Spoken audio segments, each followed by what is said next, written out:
यार डिप्लोमा का सिलेबस एक पहाड़ जैसा है। क्लासेस और यूट्यूब पे कुछ खास नहीं मिलता। सीनियर के नोट्स भी आउटडेटेड हैं। अब लगता है सेमेस्टर के साथ सरकारी नौकरी की तैयारी करनी ही पड़ेगी। रुक, ये क्या है? डिप्लोमा मित्र, डिप्लोमा स्टूडेंट्स का असली पार्टनर। सर, डाउट्स कैसे पूछें और नोट्स कैसे मिलेंगे? बहुत अच्छा सवाल। क्लास के दौरान आप माइक ऑन करके सीधे अपने डाउट्स पूछ सकते हैं। अब सेमेस्टर परीक्षा और सरकारी नौकरी की तैयारी करें डिप्लोमा मित्रा के साथ गूगल मीट पर लाइव। पाएं डाउट सॉल्विंग और नोट्स। हेलो, स्वागत है आप लोगों का डिप्लोमा मित्र में और मैं हूं साहिल राय। और आज हम लोग डिस्कस करने वाले हैं कि क्या सिलेबस रहने वाला है झारखंड पॉलिटेक्निक एंट्रेंस एग्जाम में फिजिक्स का, केमिस्ट्री का, मैथ का। तो पूरे वीडियो को ध्यान से देखिएगा और एक एक पॉइंट को समझने का कोशिश कीजिएगा कि कौन सा टॉपिक कितना इम्पोर्टेंट है। तो अगर इस टाइप से अगर आप पढ़ोगे कि क्या क्या सिलेबस होने वाला है तो डेफिनेटली आप एक अच्छा स्कोर कर सकते हैं।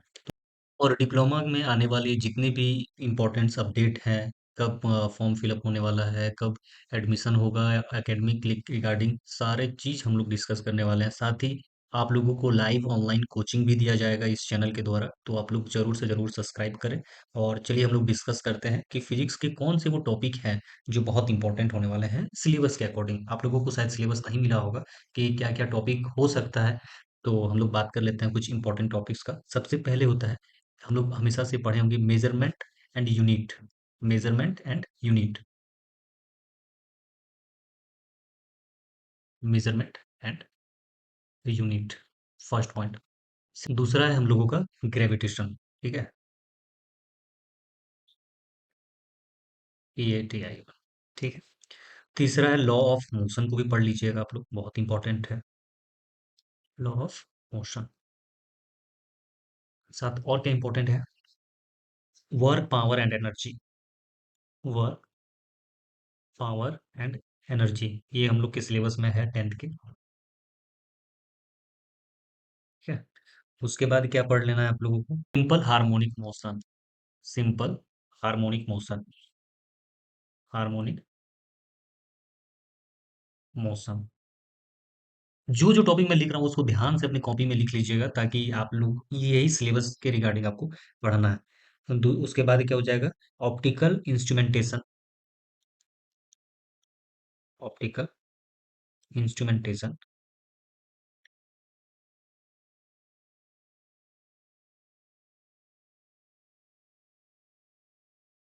ओके।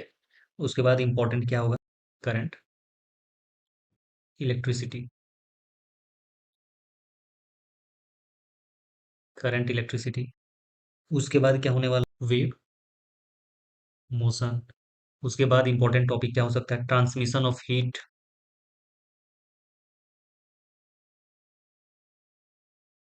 Transmission of heat. उसके बाद क्या हो सकता है, हीट एंड थर्मल एक्सपेंशन। उसके बाद kinetic theory of gases. Okay, kinetic theory of gases.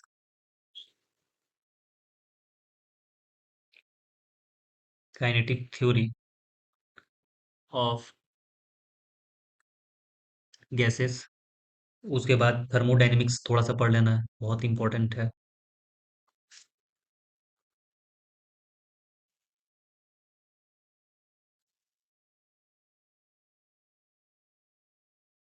Okay. And last topic है, इसको गति बोलते हैं, मोशन पढ़ लेना है आप लोगों को। इंटायर मोशन ही हम पढ़ लेते हैं, MOTI। ठीक है। ये है हमारे पूरा फिजिक्स का सिलेबस। इतना ही पढ़ के जाना है आप लोगों को। में इसमें ऑलमोस्ट जो टॉपिक्स हैं आप लोगों के कवर हो जाएंगे। ठीक है। और इसके अलावा भी किसी को लगता है कि और टॉपिक हो सकता है तो नीचे कमेंट कर सकते हैं, लेकिन फिजिक्स के लिए इतना टॉपिक काफ़ी है और यही से क्वेश्चन पूछा जाता है। ठीक है। तो ये सिलेबस एक बेसिक सिलेबस है, तो आप लोग इतना पढ़ के जा सकते हैं, फिजिक्स में एक अच्छा स्कोर कर सकते हैं। फिजिक्स के बाद हम लोग केमिस्ट्री हम लोग देख लेते हैं कि केमिस्ट्री में कौन कौन सा टॉपिक है जिसको हम लोग को पढ़ के जाना चाहिए फॉर बेटर स्कोर। ठीक है। केमिस्ट्री में देख लेते हैं हम लोग।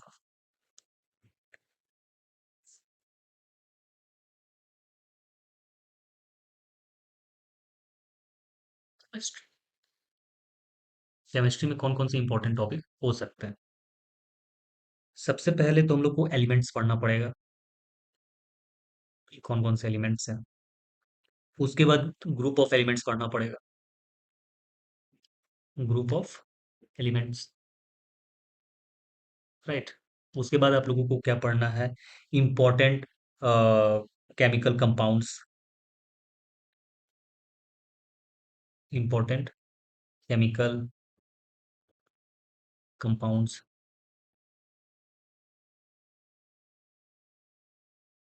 राइट। उसके बाद क्या पढ़ना है आप लोग को, इलेक्ट्रोकेमिस्ट्री पढ़ना पड़ेगा, इलेक्ट्रो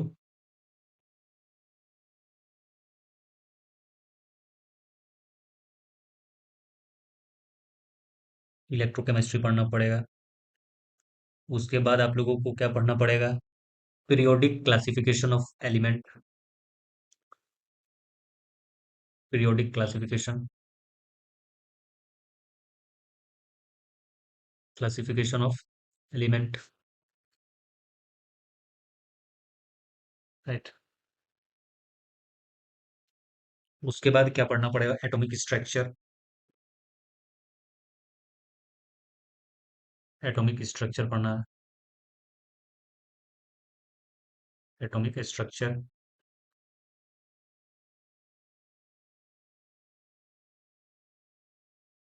ओके। उसके बाद आप लोग को क्या पढ़ना है, एक इम्पॉर्टेंट है जिसको हम लोग बोलते हैं concept of atom, concept of atom पढ़ लेना है। ये 9-10 का ही सिलेबस है, इसलिए थोड़ा सा आप लोग को लगेगा कि ये पढ़ा पढ़ा। उसके बाद है, उसके बाद है acid, basis, salt and hydrolysis. तो ये चीज पढ़ना है आप लोग को, acids, basis, salts and salts and hydrolysis, HYDROLYSIS, okay. And mixture and compounds तो मैंने ऑलरेडी शायद लिख दिया है, नहीं लिखा है, तो एक और इम्पोर्टेंट टॉपिक है जिसको हम लोग बोलते हैं mixture, mixture and compounds, topic मैं केमिस्ट्री का बता रहा हूँ, बेसिकली यही कुछ टॉपिक से पूछा जाता है इंटायर क्वेश्चंस, और यही सब में घूमता है, तो आप लोग पढ़ सकते हैं, थोड़ा अच्छे से पढ़ लीजिएगा। मैं रेगुलरली वीडियो अपलोड करूंगा, पर आप लोग अगर अभी स्टार्टिंग में अगर कमेंट करते हैं तो मैं ऑनलाइन क्लास भी ले सकता हूँ। तो नीचे दिया गया गूगल फॉर्म को अगर फिल करते हैं आप, और फिल करने के बाद अगर स्टूडेंट अगर आते हैं तो मैं डेफिनेटली आप लोगों के लिए क्लासेस भी ले लूंगा ऑनलाइन, ओके। दिए गए गूगल फॉर्म को जरूर फिल करें ताकि आप क्लास कर सकें। चलिए अब हम लोग बात कर लेते हैं मैथमेटिक्स का, मैथमेटिक्स का, मैथमेटिक्स, मैथमेटिक्स में कुछ इंपॉर्टेंट भी है, जैसे बहुत सारा इंपॉर्टेंट पॉइंट है। तो आप लोगों को सबसे पहले नंबर सिस्टम जरूर पढ़ लीजिएगा, नंबर सिस्टम, नंबर सिस्टम में हर साल से क्वेश्चन पूछा जाता है। उसके बाद एचसीएफ और एलसीएम जरूर पढ़ लीजिएगा। उसके बाद सेट्स पढ़ना है आप लोगों को। उसके बाद टाइम एंड वर्क पढ़ लेना है, टाइम एंड वर्क। उसके बाद आप लोगों को क्या पढ़ना है, time and distance, time and distance. उसके बाद आप लोगों को क्या पढ़ना है simple compound interest, simple and compound, compound interest,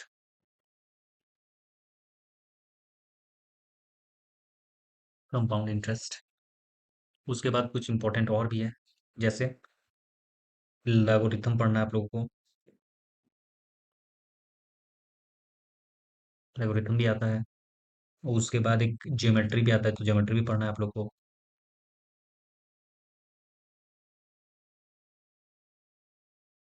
उसके बाद Heights and distance, Heights and distance. और एक बहुत इंपॉर्टेंट है, ये 8 नंबर हो गया, ये मेरा 9 नंबर हो गया। 10 नंबर का टॉपिक क्या है मेरा, एरिया, वॉल्यूम और सरफेस एरिया। एरिया, वॉल्यूम निकालने के लिए दे दिएगा, एरिया निकालने के लिए बोल देगा, volume and surface, surface area. और लास्ट और सबसे इम्पोर्टेंट है क्या, टेग्नोमेट्री। टेग्नोमेट्री एकदम कंफर्म आएगा, टेग्नोमेट्रिक रेशियो एंड स्टैटिक्स, या फिर हम लोग आइडेंटिटीज जो भी बोल सकते हैं।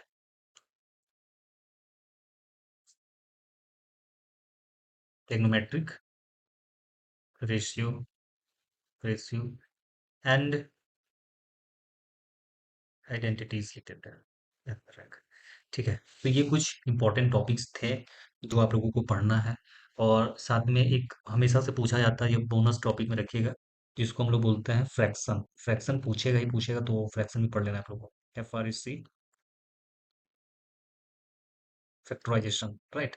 ये बोनस टॉपिक है आप लोगों के लिए, तो इस टॉपिक को पढ़ना कंपलसरी है, फैक्टराइजेशन। अब मैं आप लोगों को कुछ बताना चाहता हूँ कि कैसे पढ़ना है। बेसिकली जैसे मैथ का 15 नंबर का होता है, फिजिक्स 15 नंबर का होता है और केमिस्ट्री 15 नंबर का। अगर आप लोग ये तीनों ही कर लेते हैं तो एक बहुत बेहतरीन है। अगर नहीं कर पाते हैं तो मैथ और फिजिक्स कर लीजिएगा, या फिर मैथ और केमिस्ट्री कर लीजिएगा। ठीक है, बेहतर ऑप्शन दो रह सकता है 100 तक। एक अच्छा स्कोर कैसे करना है, क्या करना है, नीचे अगर कमेंट करते हैं आप लोग गुड स्कोर, तो मैं एक गुड स्कोर के लिए वीडियो भी बना दूंगा, एक स्पेशल वीडियो, तो आप लोग कमेंट कीजिए। साथ ही अगर आप लोगों को लगता है कि खुद से पूरे इंटायर सिलेबस को कंप्लीट करना मुश्किल है 2 महीनों में, तो आप लोग कमेंट कीजिए, और जो भी गूगल फॉर्म दिया गया है गूगल फॉर्म को फिल कीजिए। गूगल फॉर्म जैसे फिल हो जाएगा आप लोगों को वहाँ कॉल जाएगा, कॉल जाने के बाद आप लोग को पेमेंट करना पड़ेगा, और ऑनलाइन क्लास में आप लोग जुड़ सकते हैं। ऑनलाइन क्लास क्या है कि गूगल मीट पर बेसिकली हम लोग का क्लास होता है। ठीक है, गूगल मीट पे क्लास होगा, और वहाँ पे आप लोग कंप्लीट सिलेबस का मजा ले सकते हैं, और लाइव डाउट सॉल्यूशन भी होगा। ठीक है, तो मिलते हैं नेक्स्ट वीडियो में एक नए टॉपिक के साथ। थैंक यू फॉर वॉचिंग, और जुड़े रहिए डिप्लोमा मित्र के साथ। और